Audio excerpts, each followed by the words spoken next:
BSs, welcome back to yet another video, and if you are here, it is because it's another spooky story time video, and I know you guys have been really enjoying those, and I have been enjoying making these. But if you are new here, hi, my name is Brenda, I go by Beyond Belleza. If you would like to join my community of BSs, all you have to do is subscribe down below and turn on your post notifications so you do not miss a new video. Also, do not forget to give it a huge thumbs up if you enjoy this video whatsoever. It really does help out my channel in various different ways. And before we get into today's video, you guys, I want to thank every single one of you who has subscribed. Due to my paranormal stories video, I have achieved a lot of my goals in the last few weeks because of those videos. Like reaching 1.3k was my goal for the end of December, but I hit it finally in January, and I also hit my 4,000 hours mark on YouTube. So you girls monetized. You guys probably already saw that in my community tab, but yeah, I wanted to say thank you so much, guys, and I'm so glad that you have been enjoying these type of videos, because I really do like making them and just like setting up a little spooky moment and just talking to you guys, hanging out in my natural habitat, which is my bed or on the floor, whichever one of the two, and looking busted AF like I have been in the last couple of videos. But yeah, guys, I just wanted to say thank you so much. And I also wanted to mention real quickly, if you have not seen, I am taking submissions for paranormal story from you guys. So I want to do another video on I want to do a video on reading my subscribers' paranormal stories, so make sure that you do check out the email down below so you can send those in to me so you could be featured in my next one. So yeah, without further ado, guys, let's go ahead and get into today's video. Alright, guys, so I was randomly thinking about other story times that I've heard about that maybe I just forgot about, and I was doing this while I was at work. And I remembered something about my grandma and what she told me when like a long time ago when I was younger. And this is my grandma on my dad's side, so my dad's mom, who I have not spoken to, or I don't even know where she is anymore at this point. My family, well, me and my family weren't really that close to her. She wasn't the most likable person, you know what I mean? So yeah, that's on my dad's side. On my mom's side, I am really close to my grandparents, and we get phone calls from them all the time. Oh my god. Sorry, I ate a lot of food after I got home.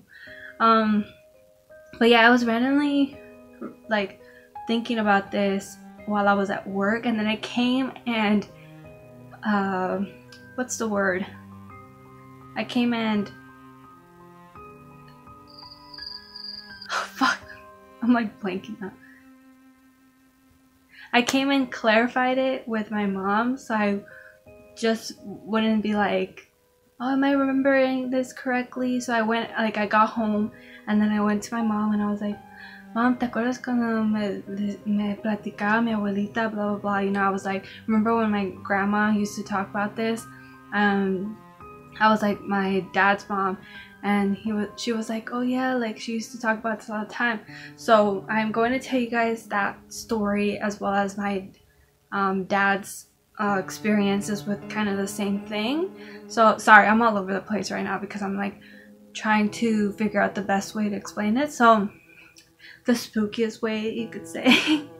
But yeah, so my grandma, when she lived in Mexico, because obviously she came to the United States too, but when she lived in Mexico, she used to work like long shifts at a hotel. She worked at a hotel. Oh frick, I should have clarified this, because she used to work at a hotel in Mexico, and then she did the same line of work when she moved to the United States. But I don't know which area it was, but I'm gonna say it's Mexico, because I figure that's where everything happens, you know. Mexico got all of them stories.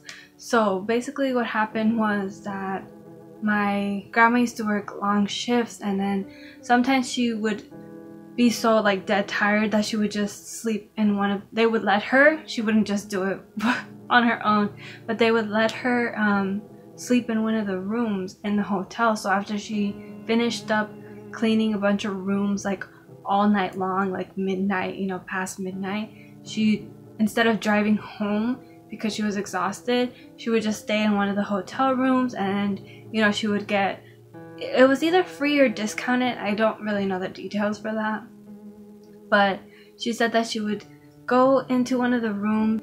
She said that she would sleep in one of those rooms, and then as she was slowly like drifting on into sleep, that all of a sudden she would like wake up and like she would feel uneasy. And she said that she would look around the room and everything was fine, and she wasn't sure why she had just woken up out of nowhere, and she just felt like fear come over her, and she really didn't know why, because she was like, I was in deep sleep, and then all of a sudden I felt like I needed to wake up, and then my heart was beating and I was sweating and I was so scared and I didn't know why. And she would be like, tenía un miedo que no sabía qué hacer, nomás me quedaba así viendo todo el cuarto y no sabía qué hacer. So basically she was saying that she didn't know what to do. She just kept looking all around the room trying to figure out why she was scared, and then that she would try like attempt to get up, and as soon as she did, she was like attempting, so you know, she was laying down on her back. Usually she laid down on her back, and as she attempted to get up to look around the room, she all of a sudden felt like she was thrown back into the bed. And my grandma says that she felt hands on her chest, and that her chest started feeling really tight, and that she was trying to get up and she couldn't, and it was like a force on her chest, just that she couldn't move. And she was so scared when like feeling these hands on her chest that she just like froze after that, like after attempting to get up, and she realized that, you know, somebody was on top of her breathing heavily. And then she tried to move again, and then there was still the pressure of the hands on her, so she just didn't move after that, because I mean she couldn't. So the whatever was on top of her, she said que Muerto se le subió. She said that she started just looking around because she couldn't move anymore. She just kept looking around trying to figure out what was going on, because I could imagine like when you don't have an explanation for it and you're just like, what am I supposed to do? And she was trying all she could to get up because she was thinking that maybe she was dreaming. But she said that she felt cold just run over her body, as well as at the same time that she felt pressure on her chest. And then she said that ultimately she started feeling like she couldn't breathe, and she was hyperventilating, and her chest just kept getting heavier and heavier, and she started like to move her arms around, and there was like a little, you know how in hotel rooms they have like little lamps, and she started trying to look for the light switch on the little turning knob on the lamp, and she couldn't find it, because I mean when you're scared, it's like the worst time to do anything with your hands, because your hands just don't function. So she starts trying to find the lamp switch, and she finally finds it, and she turns it on, and as soon as it turns on, like she hears a click, and at the same time she like feels the pressure off of her chest, and she quickly like jolts up, and she's looking around the room thinking there is no way that this wasn't a person that did this to her. So she starts panicking, and then she turns on all the lights in the room, and she's looking around, and she ends up leaving like the room, and she goes to the front desk, and she's obviously clearly so scared, and she's like rambling, telling her coworker at the front desk what happened. And her coworker was like, oh, you know, it's probably like, she's basically saying that it was probably like sleep paralysis. And my grandma was like, no, I could actually feel 2 hands on here. I felt like if I saw my chest right now, I would see like palm or imprints like on her chest from how heavy the hands were pressing up against her.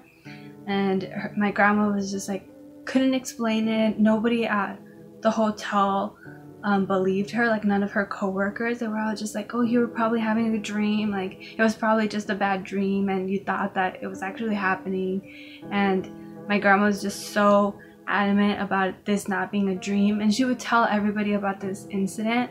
And after that incident, she never slept in the hotel again, and she worked there for a while longer, which I was like, Grandma, how the hell did you still work there? I would have been out. But I mean, she had to make money, so she really didn't have a choice, and she ended up finding a different job afterwards. So I mean, it worked out, it was fine. But I was like, whew, if that ever happened to me, I always have these like, I have like a fear of that happening to me.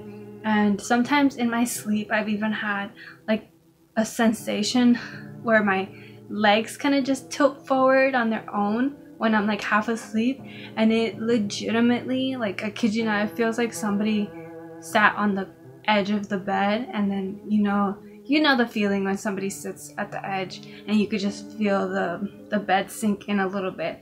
I've had that happen to me before, and I scrunch up my feet all the way to the top, even though I'm pretty sure it was just my own like body moving and then me thinking it was something else. But I'll like scrunch my feet and I'll be like, nope, not today. And then I just try not to think about it, because then obviously I get too into my head. But I honestly think my grandma, it could have actually happened, but at the same time, she could have had sleep paralysis due to the fact that I'm going to tell you about my dad's experience, and it's kind of the same thing. So I'm thinking maybe both of them have had like a history of sleep paralysis of sleep paralysis, which I have never had.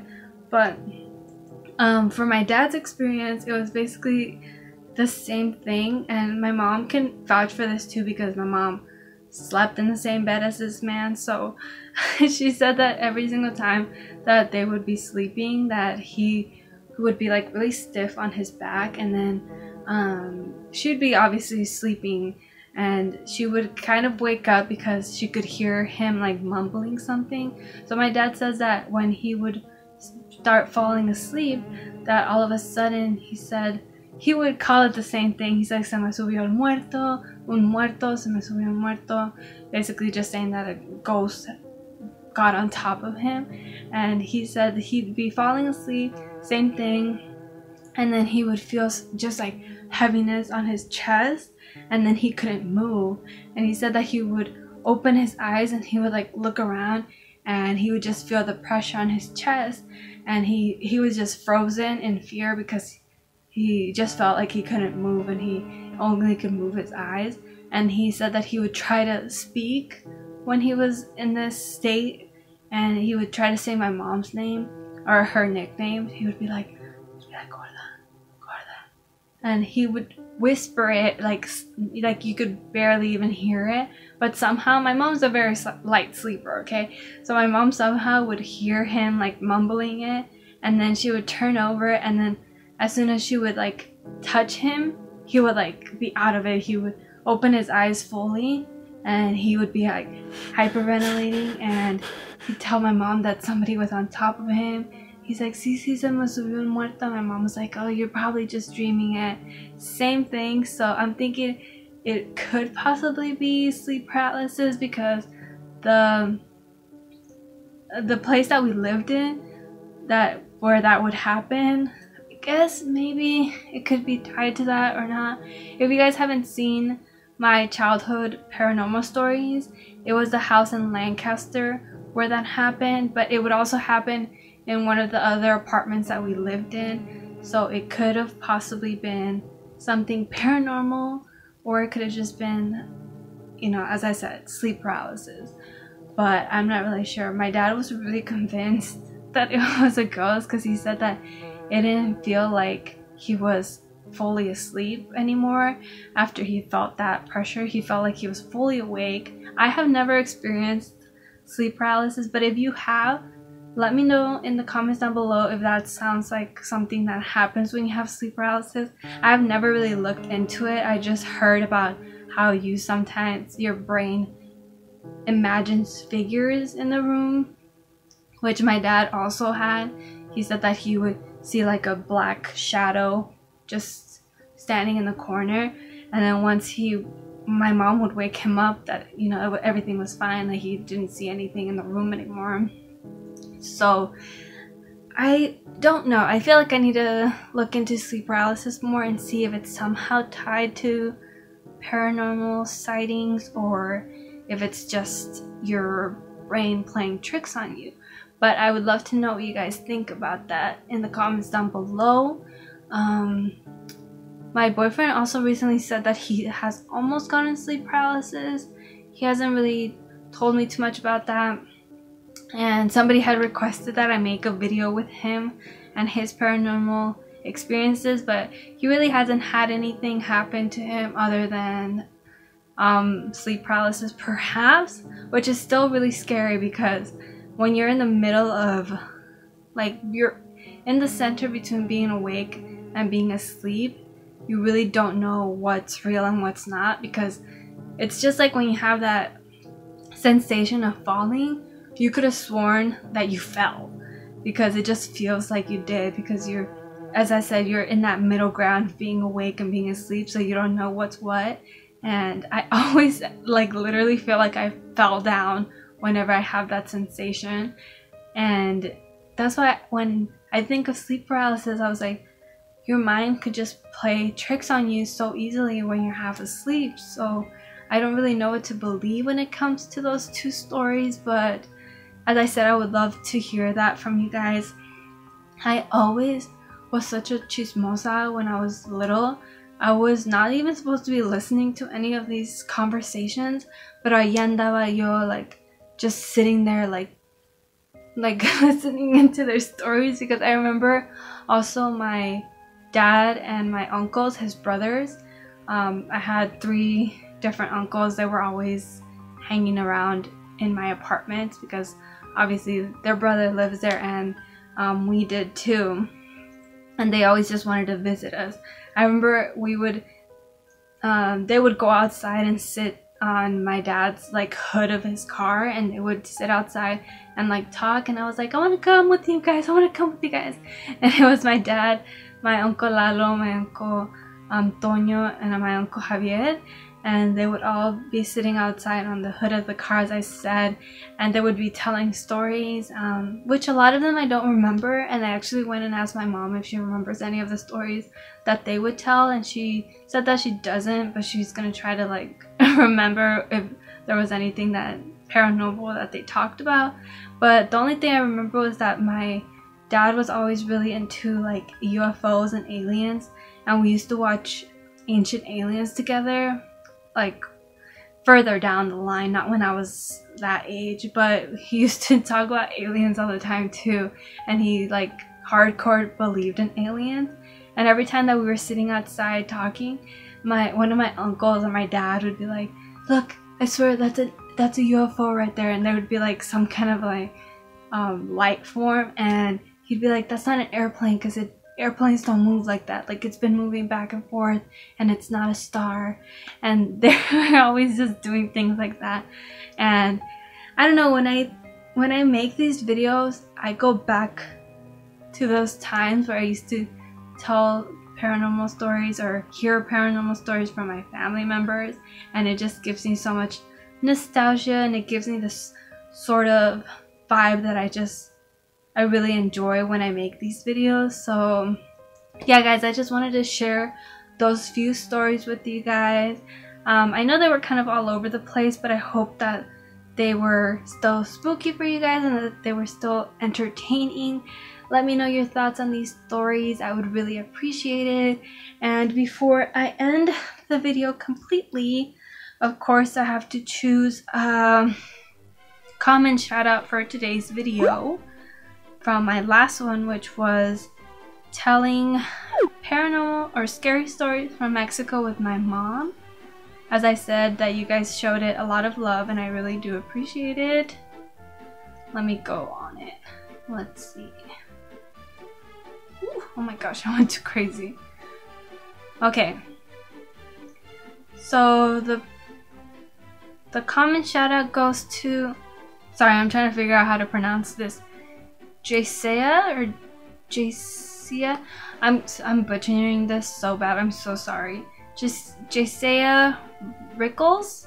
Shout out to you. Thank you so much for your nice comment. I really do appreciate it. Thank you for your support. And if you guys want to be the next comment shout out, of course, all you have to do is leave me a nice comment down below, and that is it. It is as easy as that. Thank you so much for watching, guys. I love you guys so much. Don't forget to stay safe and be kind. I will see you in my next one. Bye bye.